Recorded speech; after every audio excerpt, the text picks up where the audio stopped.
The story kicks off just like you'd expect. Mahmut Tigrul, a confused kid who just aced the toughest military exam in Turkey, is hanging out in some ruins, deep in thought about his next move, with his loyal golden eagle, Iskender, by his side. After pulling himself together, he heads back to the nation's palace to officially get the title of Pasha after grinding for years to reach that rank. That night, there's a festival going on. While other teens are dancing and chasing after pretty girls, Mahmut's off to the side, hitting the books. His old buddy Ibrahim, who's from a different town, shows up and starts giving him a hard time for studying at a party, but he also makes sure to give Mahmut props for finally becoming a pasha after all those sleepless nights. Mahmut, knowing how Ibrahim is, doesn't take it personally and asks how his family's doing. Ibrahim says they're all good. As they're chatting about random stuff, Shara, the best dancer in all of Alton, pops up to say hi. Ibrahim recognizes her instantly and introduces her to Mahmut. Shara's a bold girl, so she already knows what kind of guy Mahmut is. She'd never forget those serious, brooding eyes. She kneels down and congratulates him on being the youngest pasha their land has ever seen. Then, she grabs his hand and drags him to the dance floor to loosen up and move to the music. Everyone notices him as his friends push him to dance with the crowd. Mahmut toughs it out until it's over, then chills with Ibrahim at a high-up spot, talking about the people and how much he wants to protect them. Ibrahim jokes that now that Mahmut's a big deal, he shouldn't forget about the ladies. Mahmut tries to tell him he's not into that, but then realizes his diary's missing. Pissed, he leaves Ibrahim and heads home, only to find Shara asleep on his bed. When Mahmut tries to kick her out, she grabs his diary and teases him again. Turns out, she found it in the plaza and figured it was his. Mahmut tells her to get out of his house, but he can't let her walk home alone at night since it's dangerous. So, he crashes on the roof and wakes up early the next morning to chase a thief. While the cops are clueless about where the thief went, Mahmut tracks him down and corners him at a junction. He orders the guy to drop what he stole, but the thief underestimates him. Mahmut teaches him a lesson he won't forget, using Iskender to break the guy's bones. Later in the day, Mahmut gets called up as a pasha to join the Alton Council for an emergency meeting. Before we see the meeting, a narrator breaks down the situation between Turkey and the Balt-Rhine Empire. Turns out, the empire pulled a sneak attack on Turkey, kicking off a war that only lasted a few months. Ever since, things have been shaky between the two nations. Now, the empire's prime minister has been found dead with a bunch of Turkian arrows sticking out of him. The empire's pissed and sent a message to Turkey, demanding they send someone to explain themselves within 7 days or it's war. At the meeting, Zaganos Pasha and Halil Pasha, who are both pashas like Mahmut, start debating about striking first against the empire. Halil thinks it's reckless and dangerous, but Zaganos, who's all about war, is itching for a fight. The council listens to both sides until Zaganos and Halil agree to send someone to the empire as a scapegoat to calm things down. Before they finalize anything, Mahmut steps in and suggests a third option, but Zaganos, being a total jerk, shuts him down, calling him a kid for being so idealistic. The meeting ends, and Mahmut storms off, understandably pissed. Later, Halil finds Mahmut venting somewhere random and takes a walk with him. He listens to Mahmut's perspective and realizes Mahmut's just trying to avoid another war at all costs. Mahmut's frustrated with himself for not coming up with a solution everyone can get behind. After hearing him out, Halil tells him to quit sulking and do whatever it takes to stop the war. That gives Mahmut the light bulb moment he's been waiting for. He rushes off to find proof that Turkey didn't kill the prime minister. After 2 long days of digging, Mahmut figures it out. The feathers on Turkian arrows are usually made from eagle feathers, but the ones on the arrows found in the prime minister's body are made from a different material. This discovery makes Mahmut race to find Halil and explain everything. When he gets to the palace, though, he finds out Halil has already volunteered to be the scapegoat. Mahmut confronts Zaganos, who says Halil went willingly but left just a little while ago, so Mahmut might still catch him. Mahmut jumps on a horse and chases after Halil, finally catching up to him. Halil sees him coming from a distance and waits for him. As Mahmut approaches, he takes a moment to think back on his younger days. He remembers a time when he snuck away from his parents and found some beautiful gems along a mountain path, keeping one of them in his necklace pocket. A few thousand miles away, Empire Minister Virgilio Lewis, the guy who planned the arrow incident, hears about Turkey sending an envoy to sort things out. He figures out what's going on and goes to his king to fill him in, warning that something bad might happen again. Meanwhile, Mahmut tells Halil he doesn't need to offer himself up as the fall guy. Halil reminds him how powerless they felt when their nation was losing to the empire. Mahmut takes a second to think back to that awful time when he lost his parents. Halil apologizes for being a coward and says this is his way of making up for his mistakes. Mahmut tells him to stop apologizing and shows him the arrow so Halil can explain what he's learned about it. Halil thanks him for the help and says the arrow's details are the only thing that can stop Turkey from ending up in a pointless war. Fired up, Mahmut promises to work with Halil to stop the war. They keep traveling until they reach the ravines, where Louis's assassins ambush them. Luckily, Halil and Mahmoud saw this coming. They let the assassins think they succeeded, but when the time is right, Mahmoud pops out and takes them down with his smarts and his eagle. The next morning, they make it to the Empire and show the evidence to the Emperor. After hearing everything the delegates say, the Emperor shuts the case down and settles the issue. With the kingdom safe once again, Mahmoud and Halil head back to Turkey and report what happened. Instead of thanking him for saving the nation, Zaganos, the jerk, tells Mahmoud his luck won't last forever. Even though Mahmoud wrecked his plans, Louis doesn't stop scheming. He meets with the nomads and promises to hand over the fortress city of Hisar if they team up with him. About 4 years ago, Mahmoud met Ibrahim for the first time during their military exam. Back then, Mahmoud was this stuck-up rich kid who couldn't get over the war that took his family. He was all about working hard, so he'd avoid talking to anyone and just focus on whatever he needed to do to pass his exams. When the results came out, Mahmoud and the others got this big parade in the city so everyone could meet the new political officials. Mahmoud, who's deep in thought right now, realizes that his old dream of becoming Pasha to fix world hunger after graduating was just him being naive. Being a politician is way harder than he thought. Still lost in his thoughts, Mahmoud remembers how distant he was from everyone,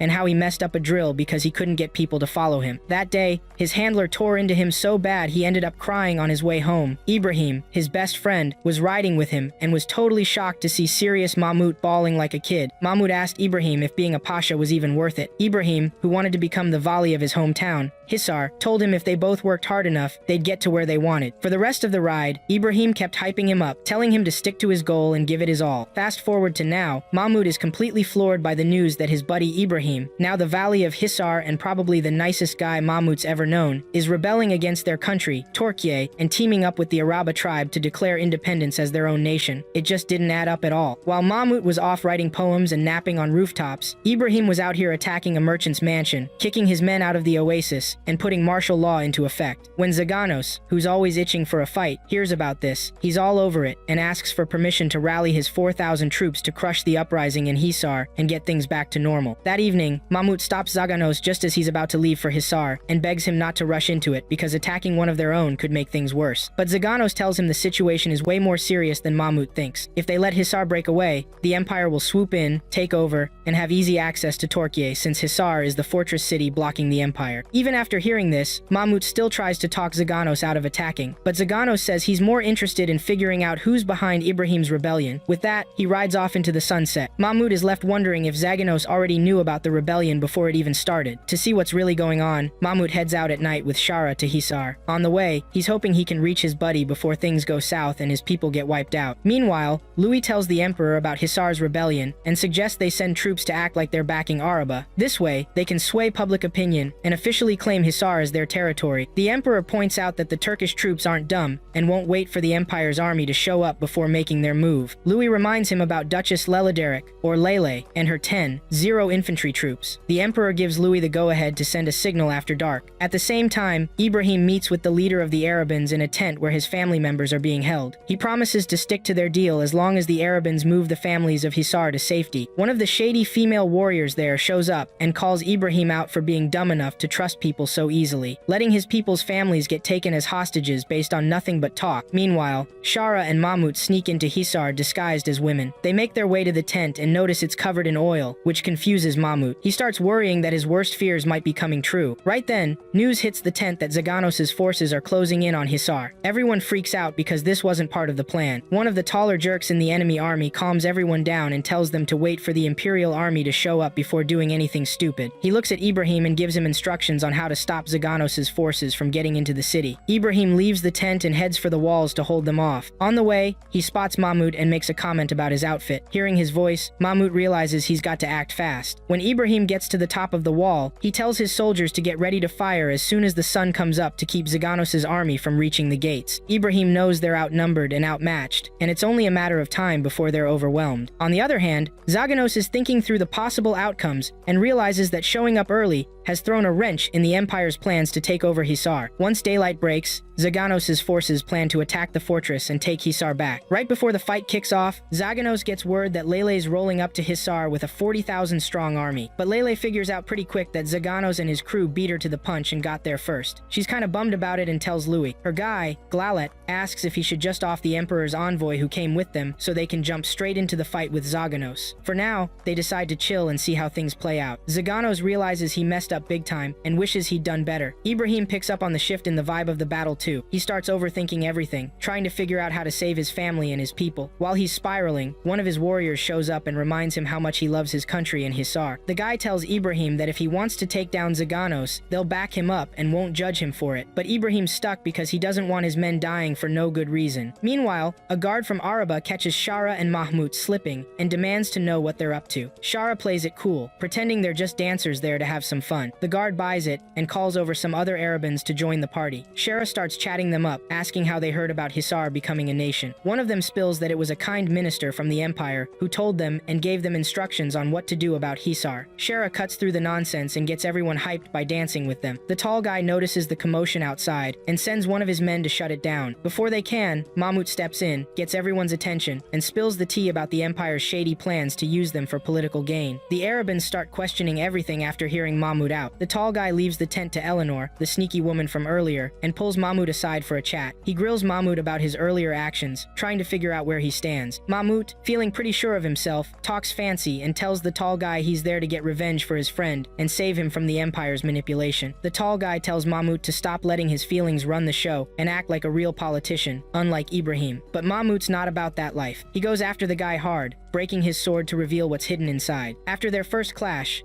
the tall guy threatens to blow a whistle that'll signal his people to set the oil-covered tent on fire unless Mahmoud drops his weapon. Mahmoud gives in, drops his weapon, and lets the guy trash-talk him and his beliefs. After talking a bunch of random nonsense about Mahmoud and his ideals, the jerk messes him up a little more before grabbing his head and warning him not to even think about crossing the empire again. Mahmoud keeps quiet and trusts the rest of his plan to his loyal golden eagle, Iskender. Meanwhile, in Hisar, the Arabans start questioning Eleanor and the other empire warriors about the stuff Mahmoud accused them of. Instead of calming them down, Eleanor straight up threatens to burn down the tent and their families if they don't shut up and act right. Ibrahim notices the commotion from the wall he's standing on and wonders what's going on. For now, all he can do is wait and hope the Imperial army shows up like they promised. If not, he and his family are toast. Outside the city walls of Hisar, Zaganos' troops are stuck in a stalemate. Zaganos himself isn't sure what to do and doesn't want to mess up again. So, he decides to use a special poison on the 40-0-strong army to improve his chances of winning. Meanwhile, Layla gets bored waiting for Luis Radorm official to give the signal to fight the Torkians. To speed things up, she has her dog, Glalet, attack the official. Back in the tent, Eleanor catches Shara trying to cut it open and free the prisoners. She stops her and questions what she's up to. Around the same time, Lele finally takes out the official and gets her troops ready for war. Mahmoud is still getting his butt kicked by the tall, annoying jerk who won't stop ranting about his selfish ideals and morals. Mahmoud doesn't agree with the guy's views and even argues with him, which doesn't end well. Luckily, Iskender comes back with a bunch of wild eagles to help with Mahmoud's plan. Shara stays quiet and waits for the plan to unfold. When the time is right, Iskender and his eagle crew lift the tent fabric, freeing Ibrahim's people and burning the Imperial soldiers holding them hostage. Ibrahim notices the shift in the battle from the wall and orders his men to let Zaganos and his troops into Hisar. Mahmoud finally gets the upper hand, and Lele, the useless duchess, retreats to the Empire since her plans are wrecked. To cover their mess, Lele and Glalet make it look like the official got crushed by a boulder. Mahmoud gets back up,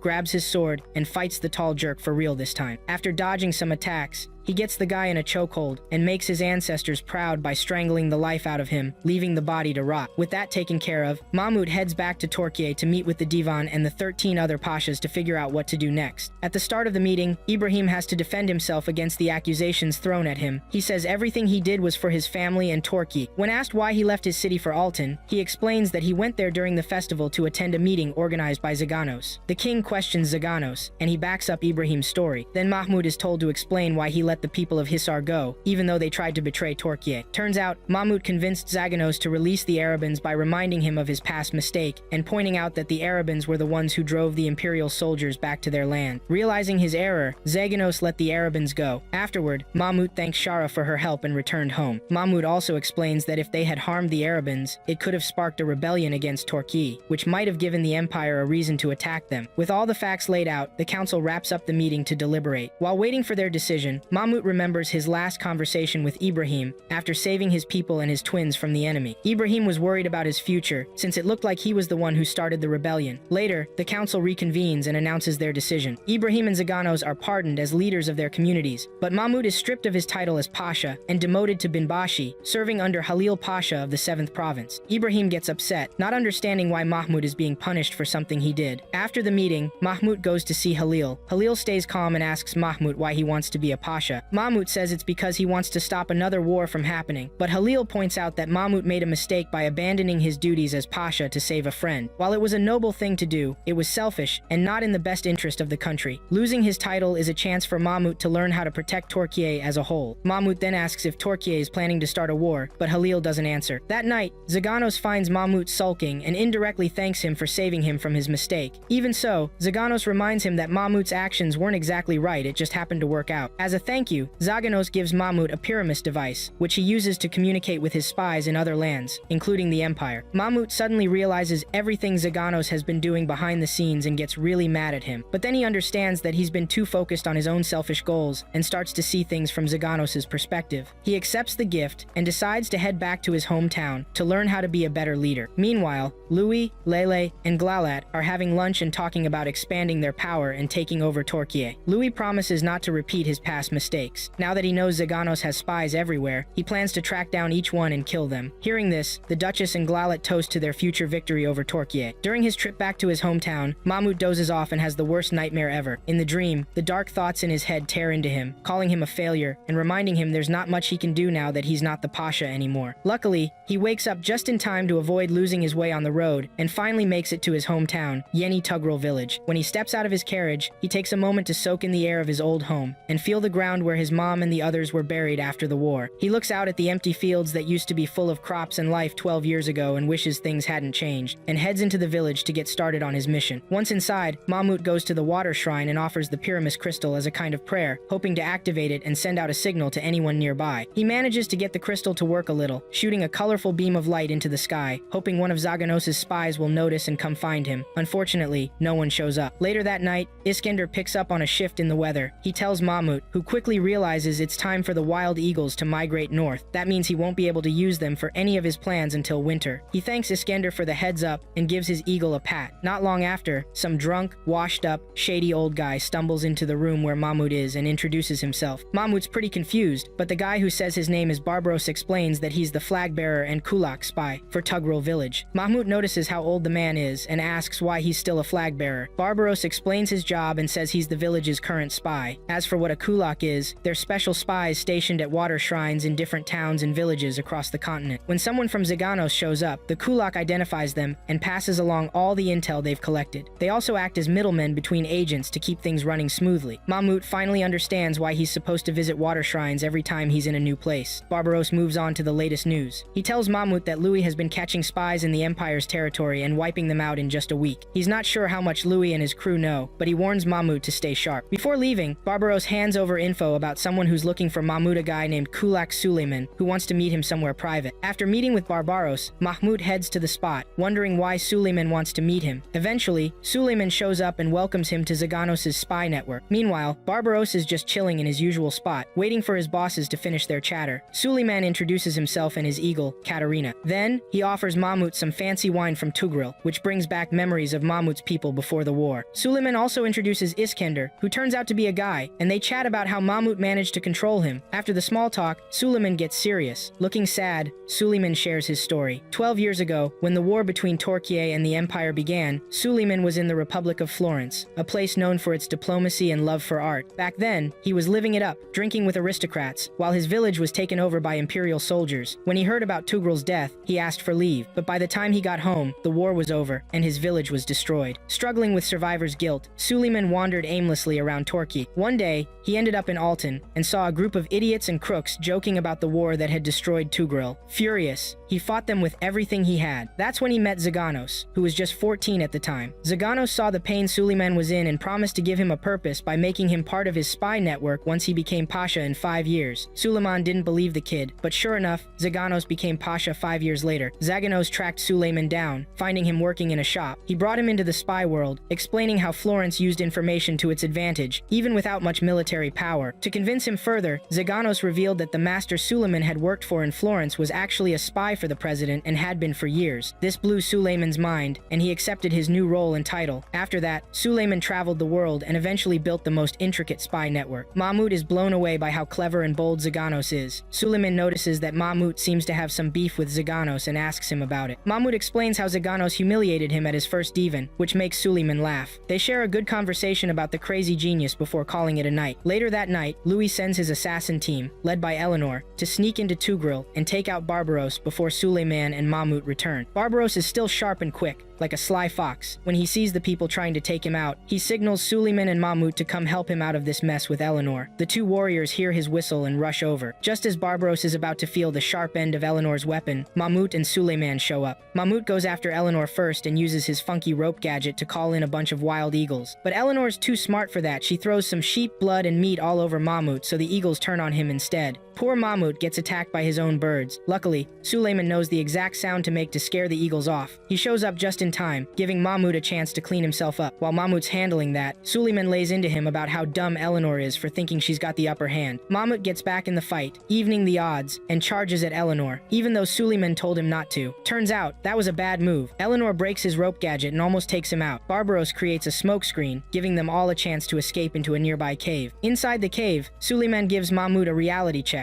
telling him he can't get anything done by acting solo. If they want to win the next fight, they need to work together and stay organized. After some time, they head back to the village and find Eleanor setting the place on fire. Suleiman teams up with his brothers to take down Eleanor and her swordsman, finally landing a solid hit. Eleanor gets beat so bad she almost falls into the fire she started. In the end, her two henchmen sacrifice themselves so she can escape being killed by Zaganos' crew. Eleanor's furious about failing but manages to slip away again. At sunrise, Suleiman says goodbye to Mahmud, hoping they'll meet again someday. But for now, he's got to report to Zaganos Pasha in Altan. Before leaving, he tells Mahmud that knowledge is power and he needs to chase it no matter what. For now, Mahmud's mission is to travel the world, learn how things work, and get better before trying to become a Pasha again. Taking his advice, Mahmud heads off to Phoenicia, the oldest port city in Rumeliana, for his next adventure. Phoenicia is this old-school ocean empire with a crazy long history, like almost 2,000 years deep. At the southern tip of the city, there's this massive lighthouse that's still got some ancient vibes going on. Mahmud, our clueless main dude, just rolled into this fancy city, not really sure what's gonna go down. He's trying to play it cool, walking in all confident but hoping to stay under the radar. When he gets to the city gates, he spots an Imperial Navy ship chilling at the harbor and figures there's probably some drama brewing. To get the scoop on what's up, Mahmud heads to the city's water shrine and uses his Pyramus crystal gadget to send out a signal for any kulak nearby to chat. Right after he sends it, this kulak named Kiros, who's been chilling on a mat right behind him, greets him and starts spilling the tea about the city. Turns out, the Phoenician Senate already knows Mahmud's in town and might be planning to call him in as they speak. As for that Imperial ship, yeah, it's a red flag for trouble. When some Senate officials show up to invite Mahmud to meet with Phoenicia's big boss, Magistros Lord Konstantinos, Kiros quickly switches back to acting like a beggar. Mahmud accepts the invite and, on his way to the Senate Council, spots Glalet, someone he recognizes, hanging out in the hallway. Eventually, he makes it to Konstantinos' office and meets the super hyped up leader of the city. After some polite chit-chat, Konstantinos gets straight to business, asking Mahmud to join their emergency meeting to figure out how to deal with a request from the Empire. Apparently, Glalet had asked them to hand over part of their port for the Empire's fleet, and they've only got 10 days to respond. Konstantinos smells something shady, especially since the Empire already took over a place called Theros. There's tension bubbling in other cities, and Konstantinos is all for it. He's actually hoping the Empire makes a move so they can show them what a real empire looks like. The guys stuck on their old glory days and past wins, thinking the Empire's way of ruling with brute force is dumb and unfair. He asks Mahmud to back him up in his little act, and Mahmud's like, sure, why not? In the next scene, Mahmud is at an emergency meeting with Konstantinos and the other senators to figure out how to respond to the Empire's demands. Konstantinos is all for going to war, but the peace-loving senators want to stick to diplomacy. Konstantinos points out that if they give up the lighthouse to the Empire, they might as well let the Empire take over Centro too. And if that happens, Turkey is totally screwed. They can't let that go down. Konstantinos reminds them of the advantages they have over the Empire's forces, but someone else pipes up, saying it's impossible to go up against the Empire. Konstantinos Konstantinos fires back, saying Mahmud Pasha already stood up to the Empire in Hisar and came out on top. He basically turns Mahmud into his ace card, hyping him up as the hero who beat the Empire. Mahmud tries to downplay it, saying Konstantinos is blowing things out of proportion, but it's too late. Everyone in the room starts believing in him. The debate keeps going, and in the end, Konstantinos wins over the majority. To settle things, they call for a vote. While the voting is happening, Konstantinos tells Mahmud about their allies, the Venetic Armada, Centro's strongest naval fleet. He says their navy is way more skilled than the Empire's, which is full of rookies. Mahmud begs him to avoid war, but it's already too far gone. By nightfall, everyone gathers to hear the results. Konstantinos shows up late, holding a lamp, and announces the decision. Most senators voted to fight the Empire and defend their honor. Hula Kiro sneaks up behind Mahmud and advises him to leave while he still can before things get worse. But Mahmud decides to stay and see it through. Deep down, he's torn up about not being able to stop the war. Konstantinos sends a message to the Empire's envoy, saying they've chosen war and won't back down. Glalat is stunned by their response and signals the Duchess to start moving her fleet toward their territory. Lele sets sail for Phoenician territory and seems to be having a good time while doing it. 15 days later, the Imperial Navy shows up and starts attacking the walls of Phoenicia. The battle goes on all day, but the Imperial Army doesn't make any progress. Konstantinos shows Mahmud how messed up the Imperial Army's strategy is. They send in slaves first to fight and die before letting their real soldiers join the battle. Meanwhile, inside Phoenicia's walls, things stay pretty normal. Konstantinos works hard to keep the people calm and make sure they've got enough food. Mahmud, on the other hand, feels useless and wishes there was something he could have done to stop the war from happening. During their next war meeting, the Phoenician senators start freaking out a bit about their ally taking forever to show up. The trip from Venedict to Phoenicia takes about 9 days, and they sent out the call for help 15 days ago. They're worried Venedict might have bailed on them when they needed them the most. Mahmud, who's been eavesdropping on the meeting,